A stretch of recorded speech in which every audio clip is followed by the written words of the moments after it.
আন্তর্জাতিক বার্তা সংস্থা রয়টার্সকে দেওয়া সাক্ষাৎকার নিয়ে নিজের ভেরিফাইড ফেসবুক পেজে পোস্ট দিয়েছেন বাংলাদেশ জামায়াত ইসলামের আমির শফিকুর রহমান। আজ বৃহস্পতিবার সকাল 9টা 19 মিনিটে শফিকুর রহমান ওই পোস্ট দেন।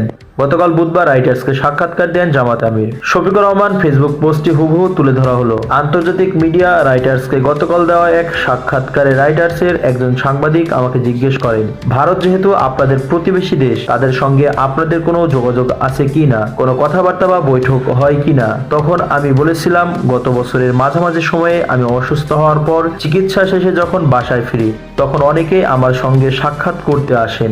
অন্যান্য দেশের সম্মানিত কূটনীতিক বৃন্দ যেমন এসেছেন, তেমনি তখন ভারতের একজন কূটনীতিও আমাকে দেখতে আমার বাসায় এসেছিলেন। অন্যদের মতো তাদের সঙ্গেও আমার কথা হয়েছে। আমার সঙ্গে তাদের আলাপ আলোচনার সময় বলেছিলাম, যত কূটনৈতিক এখানে এসেছেন তাদের সকলের বিষয়ে আপনাদের এই সাক্ষাতেও আমার পাবলিসিটি দিতে চাই। আমরা তাদের সঙ্গে আলাপ আলোচনার সময় বলেছিলাম, যত কূটনৈতিক এখানে এসেছেন তাদের সকলের বিষয়ে আমরা পাবলিসিটি দিয়েছি। আপনাদের এই সাক্ষাতেও আমরা পাবলিসিটি দিতে চাই। তখন তারা আমাকে এটি না দেওয়ার জন্য অনুরোধ করেন। আমরা বলেছিলাম, পরবর্তীতে যখনই আপনাদের সঙ্গে দুই দেশের সংশ্লিষ্ট বিষয়ে বৈঠক হবে তা অবশ্যই পাবলিসিটি দিতে হবে। এখানে গোপনীয়তার কিছুই নেই। আমি বিস্মিত হয়ে আমাদের কিছু দেশীয় মিডিয়া ভারতের সঙ্গে জামাত আমিরের গোপন বৈঠক হয়েছে বলে সংবাদ পরিবেশন করেছে। আমি এ ধরনের সংবাদের তীব্র নিন্দা জানাই এবং ভবিষ্যতে প্রকৃত বিষয় না জেনে এমন বিভ্রান্তকর সংবাদ পরিবেশন করা থেকে বিরত থাকার জন্য সংশ্লিষ্টদের প্রতি আহ্বান জানাই।